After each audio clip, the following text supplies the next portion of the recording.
Today is a trauma-informed healer and the founder of the Trauma Matrix, the one, the only Emma Lyons. Emma, how you doing today? I'm great. Thank you so much. Great to be here, Pete. How are you? Doing great. So, Emma, why don't you tell everybody a little more about yourself? Are you still there? I think I lost you. Oh no, the screen has just disappeared behind.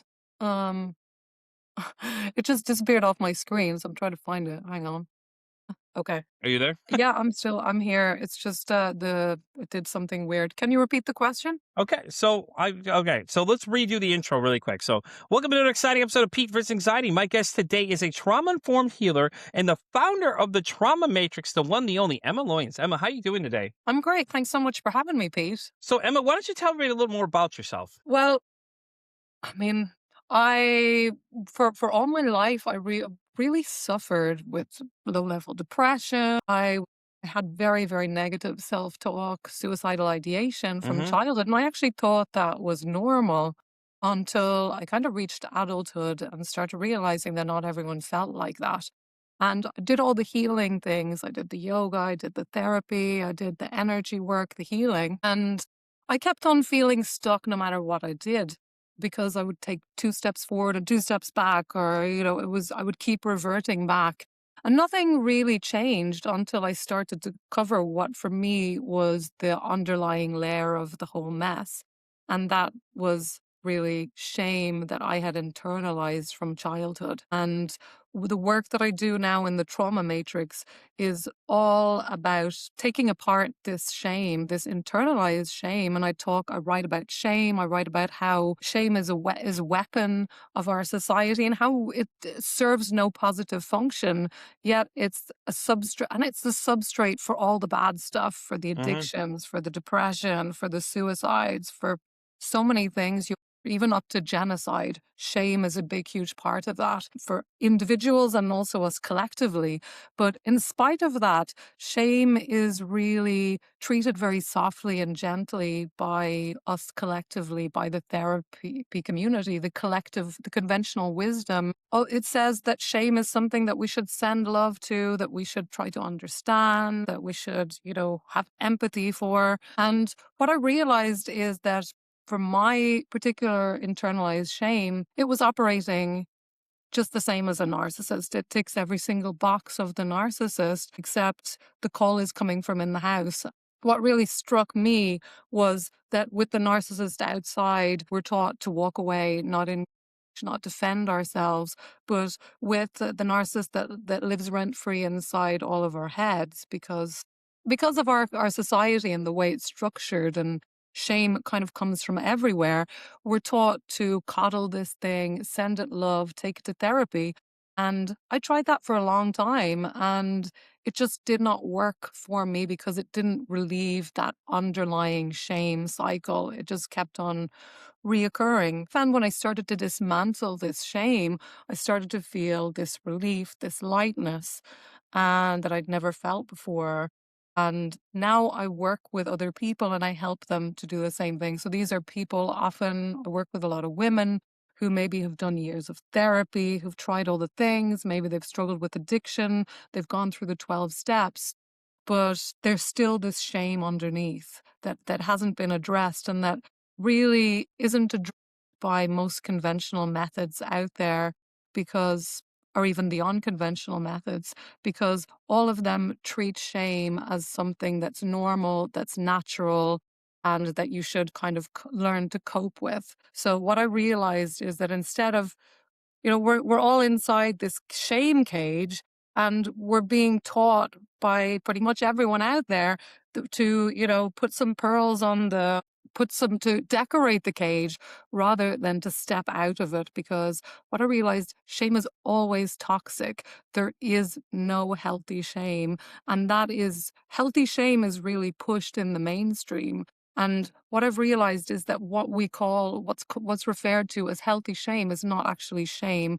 It's attunement. It's our ability to connect with other people. We do not need shame for that. Shame, from my perspective, is an implant that was put over our mammalian kind of need for connection, to really control us. And every time we use shame to attack others or defend ourselves, are direct that, internalize that against ourselves, we are enforcing that shame cycle. We are participating in it and really contributing to the dysfunction that is pretty much pervasive in our society. Yeah. No, you're right though. You think about it. Shame's always associated with addiction because let's think about it. Every time an addict starts going through recovery and then they have a slip up, then it's like you don't want to shame them for that. I mean, it's going to happen. Like they're struggling. It's hard to break these addictions, in society itself, treat people differently. So whether it's shame, whether it's suicide, whether it's, any of these things that you have, it's always like that's what people always want people to feel bad about. And it's like, well, why? Why do we have to make them feel bad?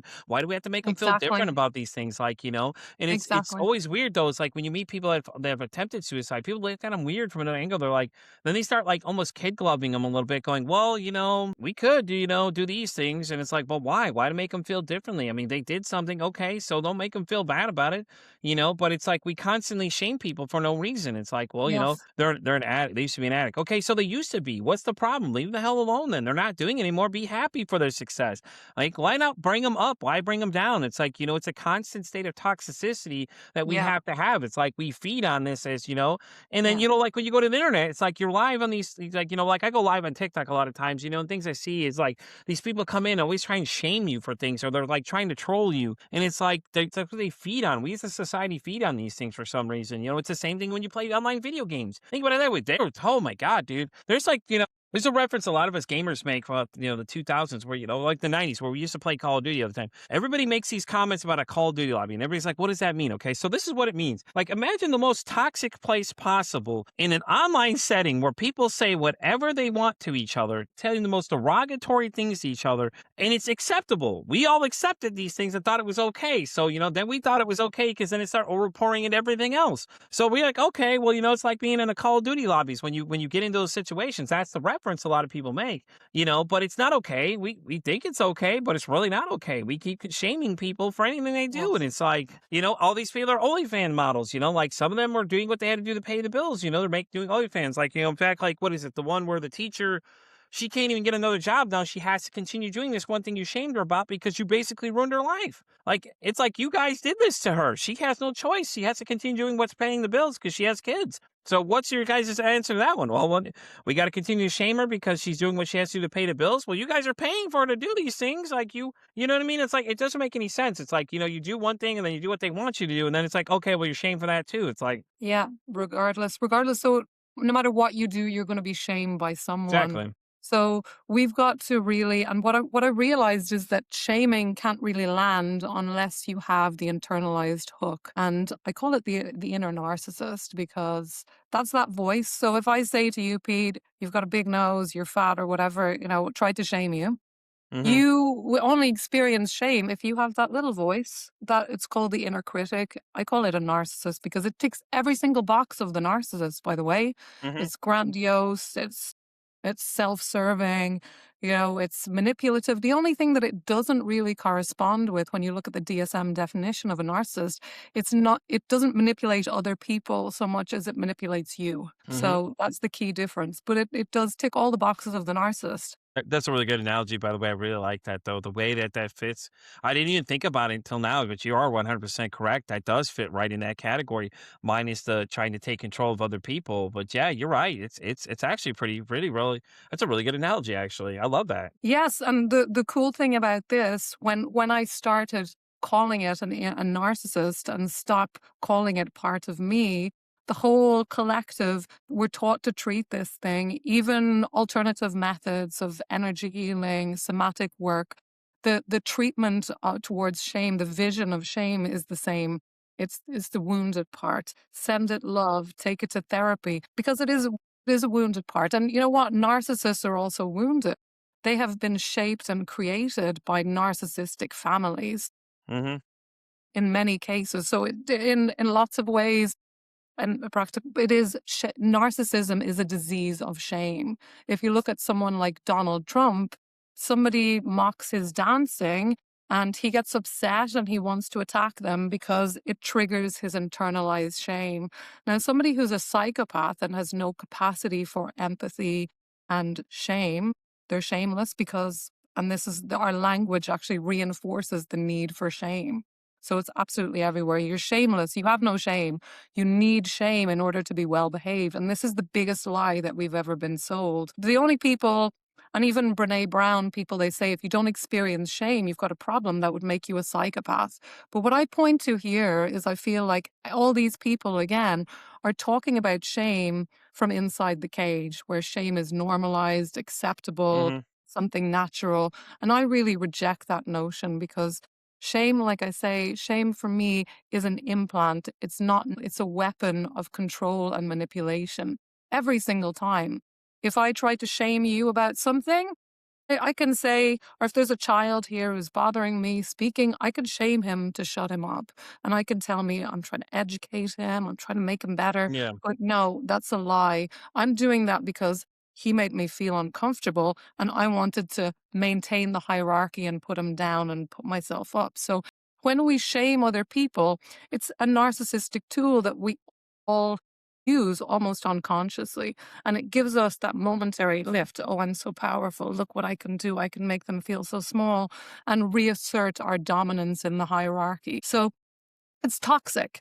And it's something that we all, like I said, we participate in, we feed, and we've got to stop feeding it. Just like with the narcissists out there in the world, we walk away from them. We don't try to engage. We don't take them to therapy. None of that works. Hmm. Why? Because when we perform for them, even when we reject them and start fighting with them and rebelling against them, we are in reaction. We're effectively being controlled by them. So to regain our power, we stop reacting, we walk away, we do not react, we don't defend ourselves, we don't explain ourselves, we just stop feeding it. It's called narcissistic supply. And what I noticed with my own inner narcissist, the shaming voice, when I stopped feeding it, when I stopped the voice that said, you're fat, you're ugly, you're stupid, I said, not mine. And I have a whole system that's about breaking that trance because it's a collective and individualized trance that we as a society are all under.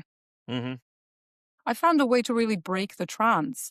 And it starts at the individual level. And the reason why our world is so messed up, I realized, is because this shaming, I call it the trauma matrix. And the trauma, we think AI is the problem, but really what's controlling us is shame. And that's shame is also, again, like it's the substrate. It's why trauma keeps replicating itself. Without shame, that doesn't happen. So you have, for example, me as a child, my emotional needs weren't met. That's a trauma. But what really caused me the trauma and caused it to duplicate and keep replicating was the shame that came from that. This idea that I'm bad, there's something wrong with me. That's the real virus. And Hmm. once only when we remove that virus do we have any hope of taking back our power. And this, from what I see, is the blind spot in the conventional wisdom. It's where we're processing through the trauma, and this happened to me, and my mother did this, and my needs weren't met. We're working on the story, releasing the energy, but we're not touching the shame. And this is why it keeps coming back. And this is also why, what I realize is why we have intergenerational trauma. If you look at animals, they experience trauma, but they don't pass it on to their kids.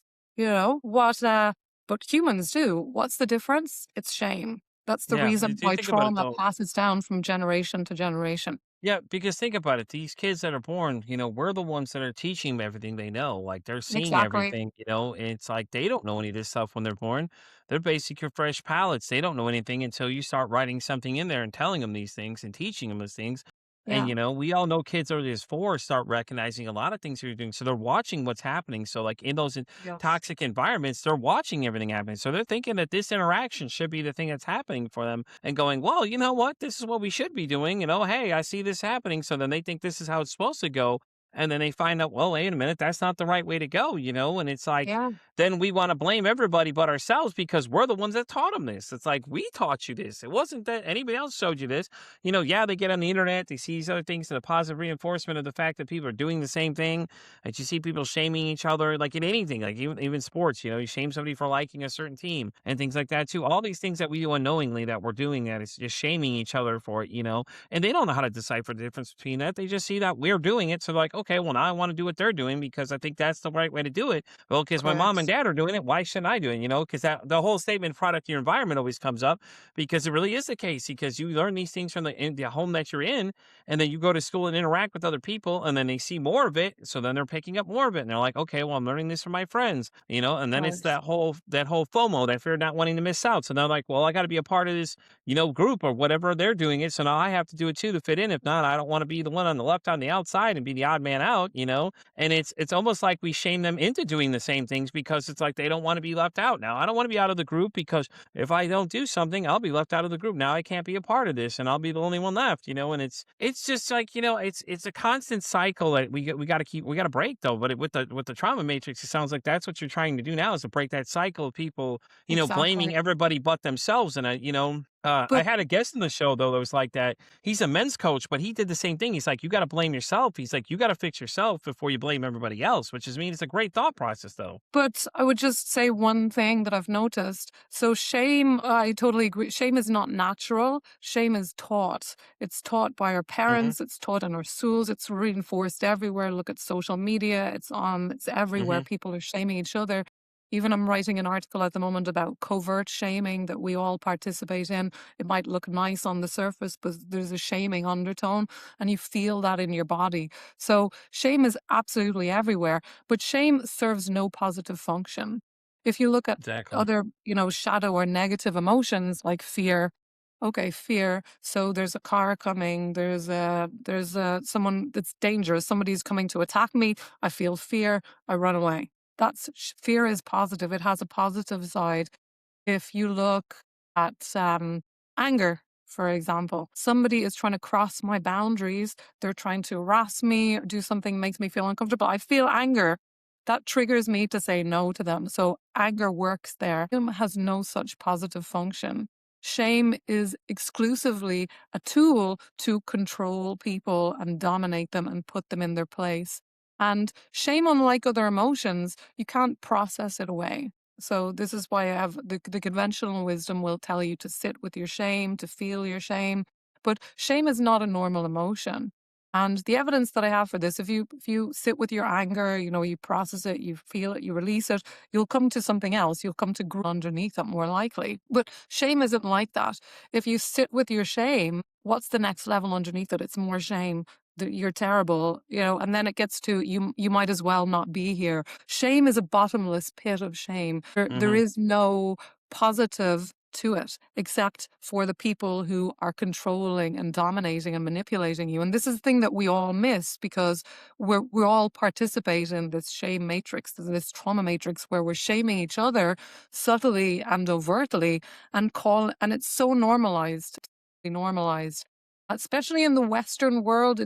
Shame is everywhere, but in the Western world, we have this very special kind of shame where it's like, because shame is different from guilt. This is the Hmm. first thing I'd need to. Guilt says, I've done something bad, right? So, Hmm. but you could argue that guilt has a positive function, but shame says, I am bad, right?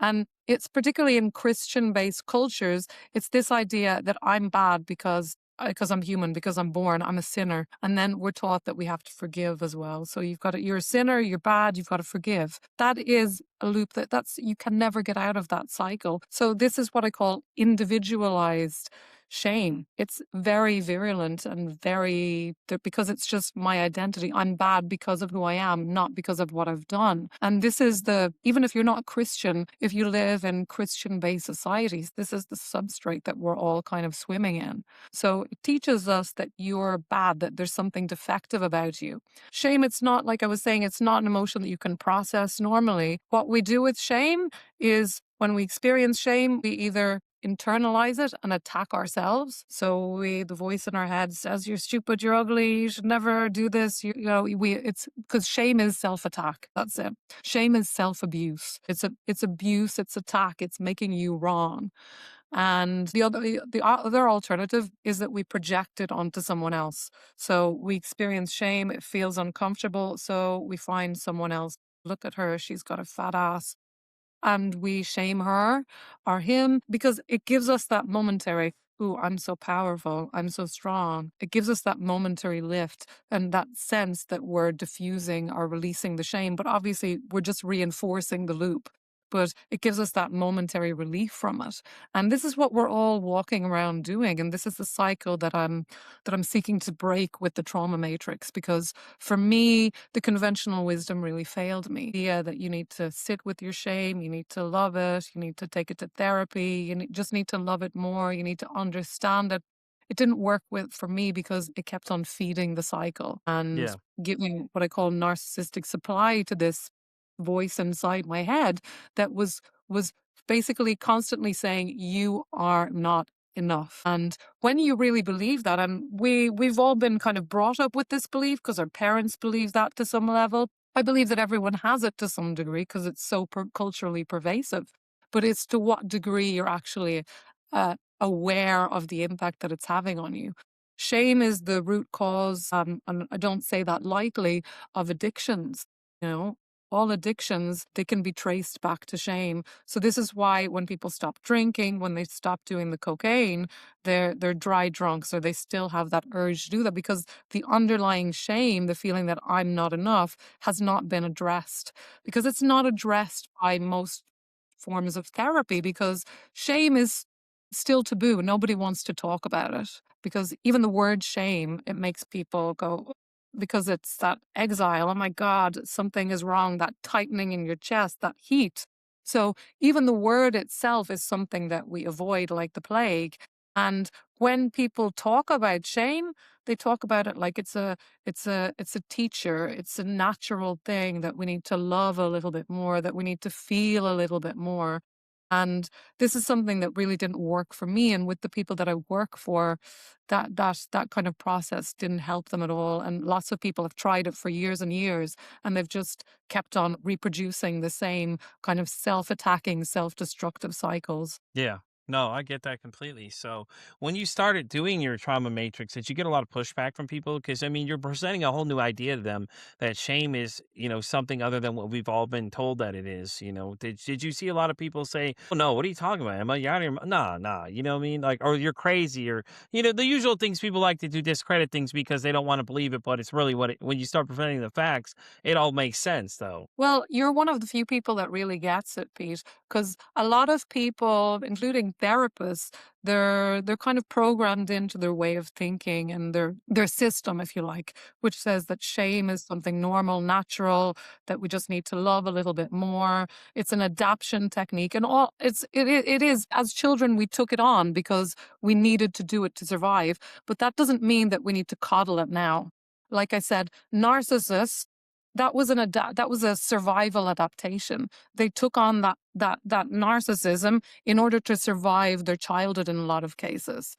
Sometimes, but is it something that's wired in where they're born, or is it something that's socialized? They're not entirely sure, but definitely they're socialized into it is true in a lot of cases. So you can argue that even narcissism itself is socialized, and it's a maladaptation to the dysfunctional environment, our narcissistic environment.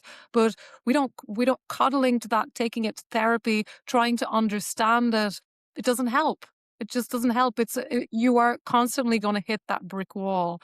And for a long number of years, I tried all of that, all of those things, even somatic work, yoga, working with the body, but all of that, all of those systems, and they're all great. Don't get me wrong. I'm not knocking them, but all of them treat shame as if it's something normal and natural. And that's the fundamental problem that I have with the conventional wisdom, which even I say like healing, energy work, they've accepted this too. Shame is a normal emotion, something that you need to process, something that you need to sit with and release. And in my methodology, that's got it backwards. And I work with people who have tried all of that stuff and haven't really got anywhere with it, Pete. Yeah, no, I get you. And it's because like everybody keeps accepting the fact that they're like the same thought process, and now you're trying to go against the grain, and people are like, "Well, wait, hold on. Oh, I don't like this Yeah. idea at first." It's just like Galileo. You think about it, how he kept telling people that everything revolved around the sun, but everyone's like, no, no, everything revolves around us. That whole same kind of principle theory of like, trying to change the thought process of people, and it'll take a little bit for people. But I mean, the way you're presenting it makes sense though. I mean, you're not telling them anything that's different from what they already know. You're just like, wait, hold up, hold up. Let's rethink about how we're looking at this. Now, I know this is the way you were shown, but hey, how about take a minute and look at what I'm saying for a minute, that kind of thing. And I like that though. I think that's great the way that you're doing it though. You're not telling people, okay, listen, I understand this is the way you thought about it. You're not wrong for thinking this because this is what they programmed you originally to think about. But hey, listen, let me give you something new to look at. And the way you're presenting it though, it makes sense though, because you're giving your point of view like, hey, listen, how about look at it from this angle and see what you think? You're not trying to tell everybody, hey, hold up, listen, I know that, everybody's lied to you all your life, that kind of thing. But I think that's what's great about it, though, is the approachability of it and the fact, the way that you're presenting it so it's digestible to people. But at the same time, you are going to get pushback from some people just because they're like, well, Oh yeah. whatever. And But, with anything. people do get defensive, and they, like I said, even therapists and things like that, when they feel like, I just had a conversation the other day and I was commenting, this person is a somatic therapist, and I said, my methodology is for people who she didn't really align with the way I perceive shame. And I said, well, my methodology is for people who've tried the conventional methods, but it didn't work for. And I could feel that she got triggered by that. And her response, while it was on the surface, it was polite, it was still a shutdown and a reassertion of the hierarchical dominance. And that's what I call covert shame. This is where, Yeah. it looks nice on the surface, but you feel it in your body. And I, for one, I'm a very sensitive person. When I read her response, I felt that in my body first. Like, and this is what shame is. Shame is the heat on your face, the body, the shutdown, the tightening of the shoulders. Shame, it's not even the belief that you're bad or there's something wrong with you. That's Yeah, no, actually because you never said that at downstream. any point. You're just saying the way you're presenting it, it's like, hey, listen, I'm not saying you're a bad person. And I love Hmm. that because you're not making them out to be a villain. It's like, no, hold on. I'm just trying to to get you an idea of what I'm thinking of. This is my thought. They're like you said, the instant response was she's like, I don't know. Hold up. Red flags, the wall comes up, whatever you want to put in that space. You know what I mean? Like, yeah. So people get defensive, and then what they do to reassert their dominance, they go into the shame reflex. They Mm-hmm. they attack you. And Mm-hmm. that can be covert or overt. It's like, you're Mm-hmm. stupid, you're ugly, whatever. Or it can be more covert Yeah. and kind of Yeah. underneath the surface, under the radar. But we all do it. I'm not pointing to this person. We've all done it Yeah. No. No. because Yeah. it's No. so You're right. normalized. And this is a shame response that we're all, and like I said, we're all participating in it. While all of these people are defending shame and saying that it's normal, natural, necessary, we need to work with it. We need to just send it more love. We need to process it a little bit more. I reject all of that because I tried that. My clients have tried that, and they kept on getting results that weren't sustainable. They would take, like me, they would take one step forward, one step back constantly. They would feel momentary relief. And that was my experience. No matter what kind of therapy or healing I did, I might feel a little bit better for a while, but because nobody touched the shame. And this isn't just conventional methods. This was energy healing, all kinds of things. Yeah. Yeah. Yeah. People You aren't said you did working everything. with that shame level. So what happens is it just replicates the trauma, because shame is the replication engine for trauma. Like I mentioned before, the problem, if your needs weren't met or you were abused as a child or whatever, if you're an abuse, that's trauma. But what keeps it going? What keeps you thinking about it 40 years later is, if you've processed it, you work through it, it's the shame that emerges from that often remains untouched in all types of therapy, conventional and unconventional, because they don't touch this shame layer. So, and that's the layer that says, I'm bad, there's something wrong with me. This shame is self-attack. That's exactly what it is. And we're all taught that this is good for you. No pain, no gain. Yeah. Women shaming themselves to go to the gym, attacking their bodies. That's what shame is. Shame is self-attack, self-abuse. Mm-hmm. It's self-disgust, anger turned inwards. It's a bunch of things. It's just self-attack. And we're constantly fed this narrative that it's good for you. And that's coming from every single place. Therapists, somatic healers, everyone is reinforcing that narrative that shame is good for you. And I'm saying the opposite. And this is what makes my ideas kind of revolutionary, because I'm saying shame is not normal, shame is not natural, shame is never healthy. There is no Hmm. healthy form of self attack. And shame is the engine for dysfunction. Without shame, we would be much better as a society. And I can Yeah. prove that when you shame yourself, you shrink. Shame puts you into survival mode like nothing else. Not even fear comes close, because we go, somebody is attacking me, I need to defend myself. So we either internalize that and attack ourselves, or we, the most common option for lots of people, we find the target of our perceived shame and we attack them. Yeah. And that makes Yeah. us feel I'm powerful again. Yeah. And No. so I want to say, you don't need someone to actually shame you in order for you to experience shame, because shame is an internal process, Yeah. and Because it's you're from shaming all our yourself. Yeah. unprocessed shame that we're carrying. So the more we release this unprocessed shame, the more unshameable we become. And for example, me in that interaction with that person, I experienced shame in the moment, but I was able to catch it and spot it. I'm actually writing an article about it, so I'm using it as my own research. And I did not internalize it, and I didn't project it back at that individual. So I'm breaking the cycle, and we can all do that. But it requires a level of self-awareness and just really the ability to look at yourself and see how we're all responsible for this system. Yeah. But a And lot of people we live don't in a want to. narcissistic world, and the fuel for this is shame. It's not just the individual problem, it's a collective problem. Like if you look in the United States, for example, narcissistic systems, we internalize it, but you see it replicating in families, Hmm.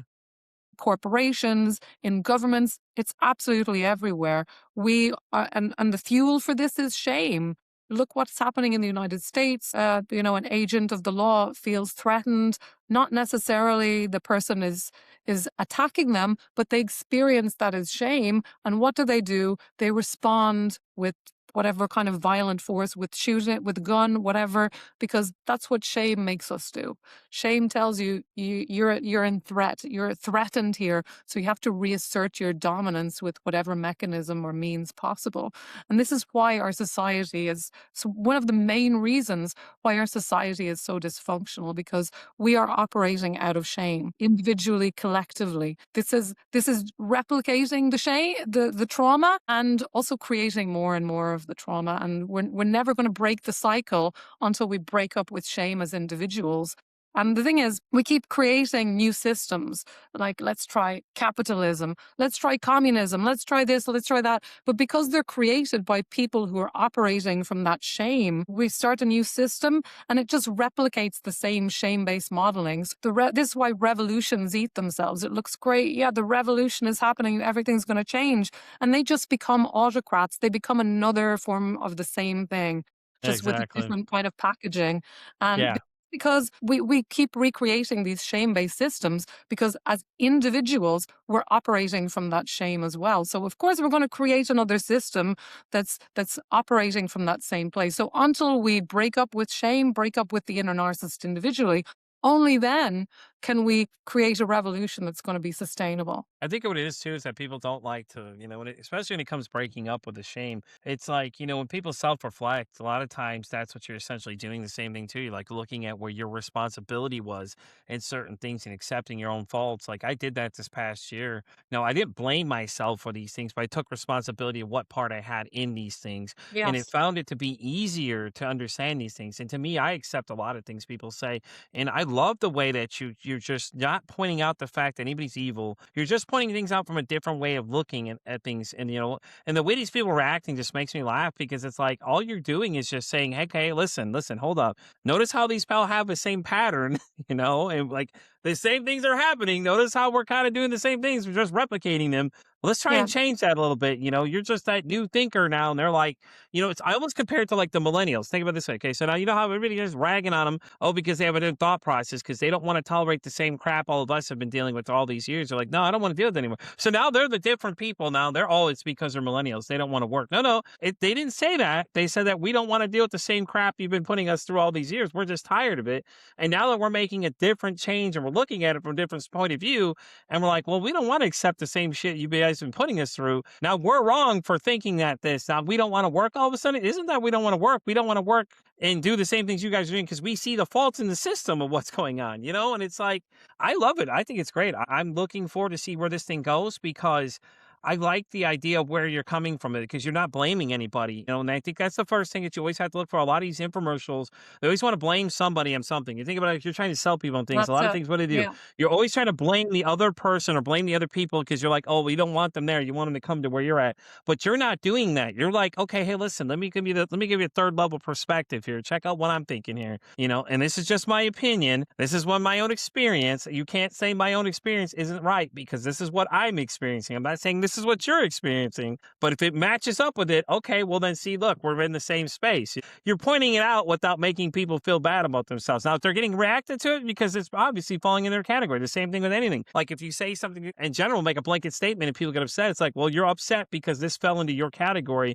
or it's something that falls in your area that you're feeling the same way. If you're getting mad by something I'm saying, and I'm not saying anything directly to you, I'm just saying something in general about the situation. Yeah. Now, you getting mad means that you're mad because this fell in your category or this is something that you agree with and you feel the They same get way I angry do. because it triggers their internalized shame. That's why they get angry. And I that's love it why they though. I react. love it. It's a shame reflex. So I feel shamed. You said something to me that's factual, but I Hmm. experience that as shame. And what I do, I either internalize that and attack myself and make you right and me wrong, or I attack you back to reassert It's dominance. like almost like you're the Buddhist in the situation. Like the Buddhist is always the one that's just kind of like the passive route. You're taking the passive route about it because people are just like they're getting upset. You're like, okay, that's great. You're upset. I'm not saying anything. I'm not blaming you. I'm just giving you what my experience was, And it's just like you just keep deflecting everything from you. Like, well, you know what? I didn't do anything wrong. I'm just telling you exactly what I'm feeling at this moment. You're like really calm about it, kind of thing. But I love it though. I think it's great. I'm ready to see and I'm eager to see where it goes in the future. See, hopefully, we can start changing people's mindsets and start taking out the shame of things because I feel like, we're seeing way too much. Like, think about like suicide rates in kids 10 to 14 has gone up dramatically. Like, we've got Yeah. to do something now. And now that's exactly what you're doing. You're like, we're tired of doing all this shit, making these people feel shameful because a lot of times that's what they're feeling too, is they feel worthless and all these other things, all these thoughts. And, Yeah. it, you know, I love it. I think what you're doing is great. I think where you're going is great. I think that this is one of the changes we need to make because I'm a strong believer that we need to start talking now. And when I started this podcast, the idea was to talk about mental health and everything else, but it's becoming a real thing because there's people lining up to be on the show that all want to say something, and like I'm giving them that space to speak their space, and I'm always accepting of everything everybody says, unless I feel like it's complete hogwash, like they're trying to convince you that they're trying to sell you on this magic here, which you're not. You're like, no, listen, this is not what I'm telling you. I'm telling you my thoughts. This is how this experience went. Just look at what I'm just giving you a different perspective to look at, and I love it. I'm always for the free thinkers because I think a lot of people, they go about the way they're doing these things. There are two infomercial types when you're hearing them. They got all these people that are trying to sell you on something, but you're not. You're just like, hey, listen, I'm just going to share a thought with you. I want to see how you feel about it and let me see how you react, and you're just calmly just sitting there explaining it to them. They're getting upset and you're just continuing to explain it to them, you know what I mean? And it's great. I love it. I think it's great. I think it's really the right process to go through. I agree with it. Like I said, I'm looking forward to see where this thing goes. Honestly, I'm 100% behind it. Obviously, you could tell I'm 100% because I think it's a great thought process. I think that what you're Yeah. doing Not everyone is is great. ready I for really do. this. Not everyone is ready to reject shame. And they'll get there. I think eventually. I think it's just something new. And anything new with anything, think about it. Like any kind of thing you pick, whatever. People are Yeah. not okay with anything new right off the bat. No one was excited about Exactly. new thought, free thinking thought process, and things like that. And it makes sense. So I mean, it's great. But the way you're approaching it, I think you're doing it the right way. You're not blaming anybody. You're just like, hey, listen, let me just let you formulate your own thoughts at this point. If you get upset, you get upset because obviously something inside you is triggering on this. You know what I mean? And It's great. I really think what you're doing is great. I think that the Matrix is going to make a lot of sense here in a couple of years to people when they start really realizing that, you're keeping the same consistent message every single time, that you're not blaming anybody. You're just basically giving them another thought process to think about, and Yeah. eventually people are going to start adopting the same thing, and it's great though, because you're not like, okay, well, I'm not getting upset about it. I understand people are going to get upset, but okay, that's cool. You're just keeping the passive route that you're going. And I think it's great. And you have my full support over here, obviously. And I'm like I said, I'm eager to see where this thing goes because, one day it's going to be the new thought process. And I'll be like, look, hey, listen, I had her on my show one day. That was great. I got to meet her first while she's in the beginning of this thing. So, hats off to what you're doing. Really are. I really like what you're doing. And then, like I said, I'm looking forward to the future because I want to see, where you're at in like 10 years and see what happens. And people start adopting this new thought process and then see that, like, hey, listen, you weren't just spouting something crazy. You're just saying exactly what the truth was, and people just didn't want to see it at first. Which I mean, it's understandable Yeah. because we're brainwashed by society and all the internet and everything else. But Emma, I we're at really the fun believe part of that. the app. Okay, go No, ahead. go ahead. Finish your thought, dog. No, you finish. Go ahead, doll. Sorry. I was just gonna say that, we're bombarded with this idea that shame is good for you, and Hmm. it doesn't stand up to the evidence because we've been practicing and participating in these shame-based systems for thousands of years now. And look at the result. The experiment has failed and it's not going to change. It's going to get worse where we keep operating from this shame-based systems. And the revolution is individual before it's collective. So the most revolutionary thing that listeners can do is to start breaking up with their own shame. And if you're interested, I do have a process that I can share with people that I've Yeah, definitely. got a lot of feedback from people that this has been life changing for them. It's called the break system or the break. To really, when you experience shame, how to really stop that in its tracks. Would you like me to go through that? Yeah, go ahead. Okay. So the break model is really BREAK. So this is when you experience shame. Somebody says something to you, or you have that voice that says you're stupid, you're ugly, you're always late, or whatever it is. You go through break. The first one is B, break the trance. So recognize that this is not your voice. This is a spell. This is a pattern. This is a trance state. So you want to catch it, interrupt it. Don't overthink it, just name it and recognize this, the trance, this is the narcissist, and that automatically starts to break the loop. Then you go on to R, which is refuse to engage. And this is the problem. A lot of people, we get to fighting with it. We try to send it love. We try to take it to therapy. No. Dr. Ramani, who's the expert in narcissists, she talks about deep.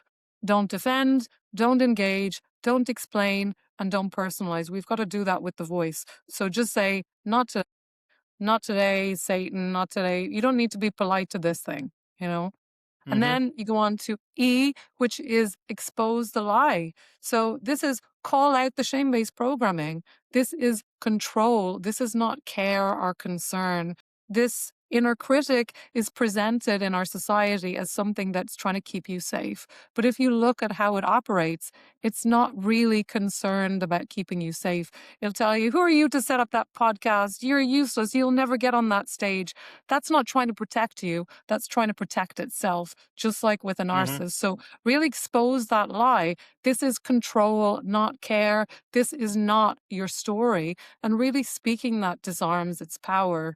Then you go on to A, which is anchored in your body. Because, like I say, shame, it takes you out of your body like nothing else. So come back to your body, feel your breath, plant your feet, say your name, the year, and really remind your nervous system that you're safe, that you're sovereign, and that you're here. And finally, K, it's kick it out, like physically shake it out, stomp it out, and say it out loud. This is not mine. And this, I've got feedback from people who I haven't even met, Pete, who have followed this system, that this has changed their life. People who've been operating out of internalized shame, practicing the system, memorizing the system, and putting it, and crucially putting it into action whenever the shame trigger spikes. That people have said that it has been life changing for them. So I would encourage anyone listening, reach out to me if you want help. But if you want to do it yourself, follow that break system when you start to feel triggered by shame.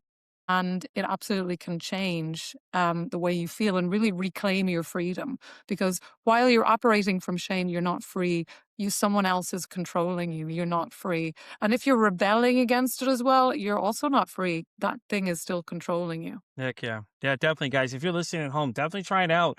And when we wrap up, Emma will give you where to reach out to her so you can let her know how it worked out for you because I know I'm going to try it out and see what happens because that's what I do with everything I get taught here. Everybody teaches me new things. I go try them and see what I like, and if I don't like it, I don't like it, but do it. And then I share it to other people. I'm like, hey, listen, try this thing I just learned, from somebody and things like that too. It's great because I take everything you guys say, oh, my guests teach me and add it to my toolkit. So if even it doesn't apply to me, maybe it applies to somebody else. Hey, listen, I learned this great little technique thing. How about try this? And I'll explain it to them. Hey, this is how you do it. Break it down from exactly as if you have any questions, this is the person to reach out to. Obviously, I'll have your contact information. Hey, listen, reach out to Emma. She better understands it. If it's something you're not understanding, I'm explaining to you. She's 100% willing to help you out with it and things like that too. And I love it though. I think that's great. I'm gonna try it out and see how it goes because me. What more do I have to lose at this point? To my thought process going forward lately it's been, why not try it? Like, why not? Let's see what happens. What if it doesn't work for me? It doesn't work for me. It's okay. At least I gave it a shot, though. You know what I mean? Because at least I'm trying it.